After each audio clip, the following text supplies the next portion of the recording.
I thought I knew the rules of nature. Pets stay close, wild animals keep their distance, and danger, that always comes with a warning. Right? Wrong. What happened in my backyard shattered everything I believed about safety, instinct, and even trust. One moment, my cat was sunbathing in the quiet afternoon. The next, a venomous snake slithered out of the shadows, ready to strike. I froze. My body reacted too slow. I thought I was about to lose her. But then, something completely unbelievable happened. A bobcat, a real wild predator, emerged from the tree line like it had been watching the entire time. And instead of attacking, it protected.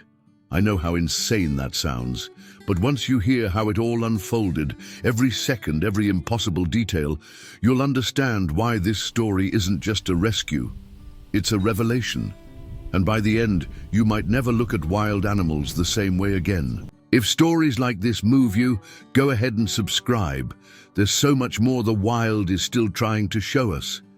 It was one of those quiet afternoons where the world felt still. The kind of silence that doesn't beg for attention, but settles over everything like a soft blanket. My backyard, framed by weathered oak trees and patches of wild clover, had always been a haven of peace. The sun filtered through the branches in streaks of gold, and the only sound was the soft chirp of sparrows hopping along the fence. That's where my cat, Willow, thrived. She wasn't just a pet. She was family. A curious little soul with moss-green eyes and a peculiar habit of chasing shadows, even when nothing moved. Every corner of the yard was hers. The mossy patch under the old bird bath, the stone wall she climbed to watch squirrels from a safe distance, and her favorite sunspot by the rosebush where she dozed like a queen. We'd created a rhythm over the years. Her explorations, my quiet watching, it was our unspoken ritual. I never questioned her safety here, not once. Maybe that was the mistake. That day, something felt off. It wasn't the air. The temperature was warm and pleasant. It wasn't the wind. There was none. But there was a tension, subtle and strange, like a whisper behind the trees. I couldn't quite place it, but it was enough to make me pause mid-sip of my coffee and scan the yard more carefully. Willow was crouched low near the hydrangeas, completely still, which was unusual for her. At first, I thought she was stalking something harmless, maybe a butterfly or a cricket, but her body language told a different story. Her ears were back, her tail rigid, and her muscles tensed like a spring pulled too tight. It wasn't play, it was fear. Then came the sound, a faint rustle through the grass. Barely audible, yet unmistakably deliberate. Something was moving, slowly, deliberately. The kind of movement that doesn't belong to prey, but to a predator. And that's when I saw it. A shadow shifting low across the garden bed, the gleam of something sinuous and smooth cutting through the grass like liquid menace. I couldn't breathe, but even in that rising panic, I didn't know that the most unexpected part of this story, the part that would challenge everything I thought I understood about wild animals and what they're capable of, hadn't even begun yet. I've never felt my blood run cold so fast. At first it was just movement, a quick shimmer in the corner of my eye. But when I looked closer, the shimmer turned into scales, glossy, patterned, deliberate. A snake, and not just any snake. This one was thick-bodied, its head shaped like a spade and eyes black as ink. It moved with eerie precision, sliding low through the grass toward Willow, silent as death. My heart hammered in my chest. This wasn't one of those harmless garden snakes that sometimes appear after rain. This was different. Its coloring was too sharp, too loud. That menacing copper hue with dark hourglass bands, the kind that makes every instinct in your body scream, danger. I recognized it before I fully accepted it, a copperhead, venomous, aggressive when threatened, and getting closer with every second. Willow hadn't moved. Her eyes were locked on the serpent, but she wasn't retreating. Whether frozen by fear or instinct, I couldn't tell, but she was within striking distance, maybe 3 feet away. That snake could lunge in less than a blink. I called her name. Once, twice. My voice cracked. She didn't flinch. I stepped forward fast, too fast, and the snake turned toward me, its body coiling tight, ready to strike. That single moment stretched like rubber, stretched so tight it was unbearable. I saw the way its jaw flexed, saw the fangs beginning to part. Willow still didn't move. I felt utterly powerless. I grabbed the closest thing I could, a stick, barely the length of my arm, and waved it between them, shouting, stomping, trying to buy a second, a breath, anything. But the copperhead held its ground. Head lifted, tongue flicking the air like it could taste our fear. It didn't retreat. It was choosing its target. And then the wind shifted. Not a breeze, a movement. From the tree line behind the yard, a shape emerged with silent authority.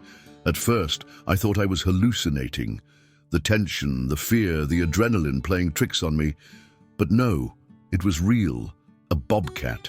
Lean, golden-furred, and eerily calm.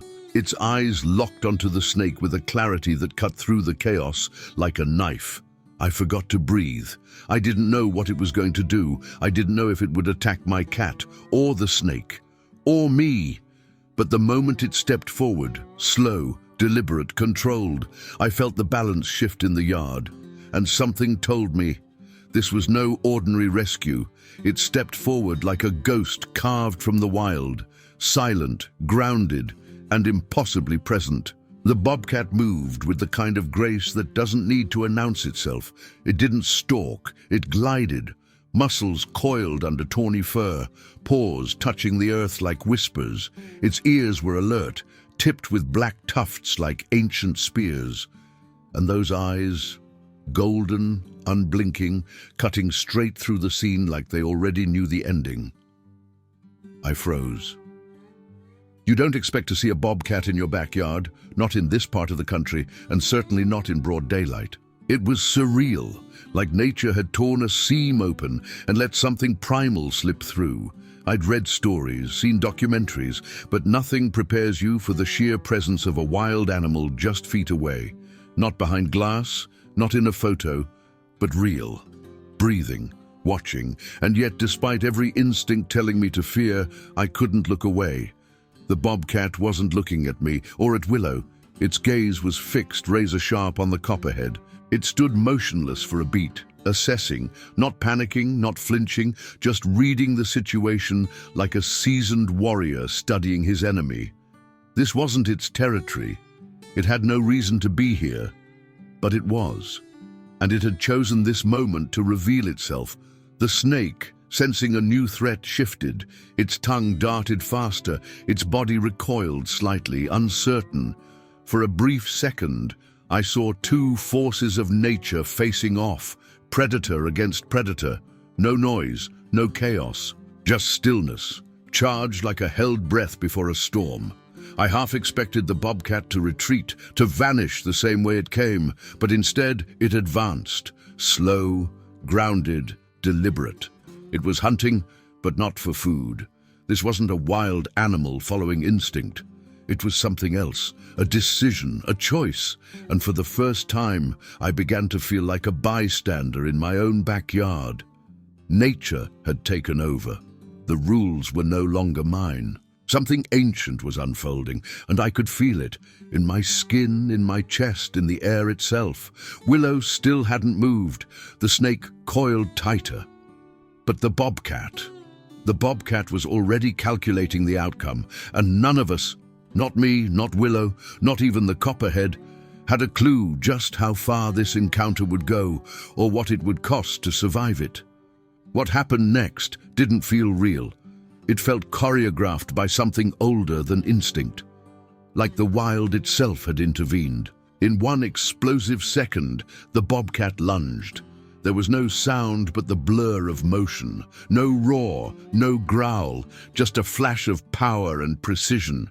The copperhead struck first, but the bobcat was faster. It twisted mid-air, dodging the venomous lunge with ease, its claws outstretched like blades of fate. They collided in a tangle of muscle and fury just feet from my frozen cat. The snake writhed and thrashed, but the bobcat held firm. Its jaw clamped just behind the serpent's head, avoiding the fangs with terrifying accuracy. I stood helpless, watching nature's rawest form of rescue unfold in my own backyard. And Willow, she didn't run. She didn't cry. She stayed. Like she knew. Like she trusted the chaos in front of her wasn't meant for her. There was a strange stillness in her eyes, not fear, not confusion, something deeper. Recognition, maybe. The fight ended as suddenly as it began. The bobcat released the lifeless snake onto the grass, its body limp, unmoving.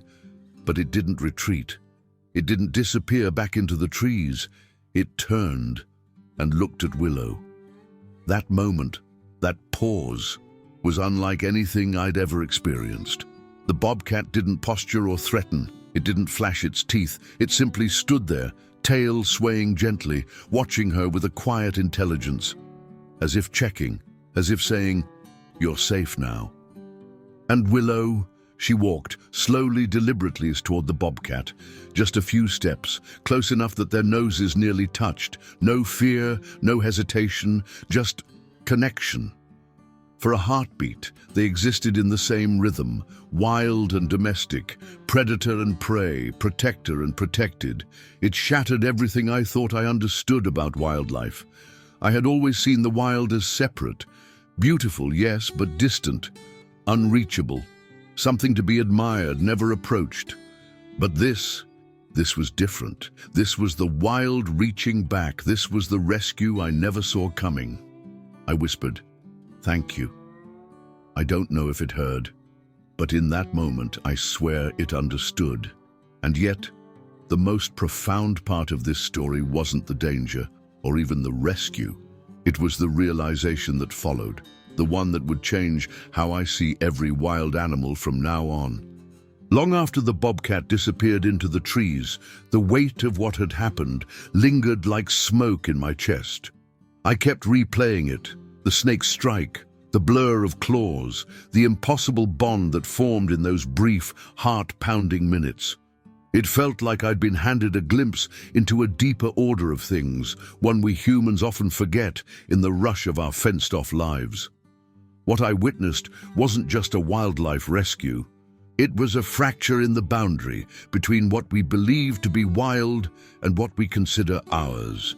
We often see wild animals as distant, dangerous, and instinct-driven. But that day, something broke open. Not just the barrier between species, but the myth that nature doesn't care. Because what if it does? What if the wild sees us, not just as intruders or threats, but as something else? Something connected, something worth watching over. I'd never thought of bobcats as protectors. I'd admired them from afar, respected their solitude, their silent strength. But I never expected one to step into my life, uninvited, and change the story. To rewrite the roles we think animals are supposed to play: predator, prey, pet, person. That moment forced me to see my own pet Willow differently too. She wasn't just a house cat anymore. She had stood in the presence of the untamed, had shared breath with it, and walked away unharmed. There was something sacred in that. Something no collar or backyard could contain. And I realized, maybe we're all closer to the wild than we think. Maybe the boundaries are thinner. Maybe the connections are deeper. Maybe the stories we tell ourselves about what separates us are just that, stories. So now, when I look out into my yard, I don't just see grass and trees and fences. I see possibility. I see a place where nature stepped in, not as a threat, but as a witness, a guardian, a reminder that even the wild, fierce, and untamed is capable of choosing empathy, of choosing connection, And somewhere out there, a bobcat walks the edge of the forest, wild and alone, but no longer a stranger. What does it mean when the wild protects the tame? That day I didn't just witness a rescue, I witnessed something ancient stirring. A predator becoming a protector, a line being crossed, or maybe erased. And it left me wondering how many other connections like this are happening, unseen, between humans and wild animals. How often do we miss the miracles just because they don't fit the stories we've been told? I still don't know why the bobcat intervened, but I know it did, and I know Willow is still alive because of it. So let me ask you, have you ever felt like nature was watching you, guiding you, protecting you in ways you couldn't explain? If this story stirred something in you, if you believe that real connection with wildlife isn't just possible but transformative, subscribe, stick around. Because here we don't just tell stories about wild animals. We listen to what they're trying to teach us.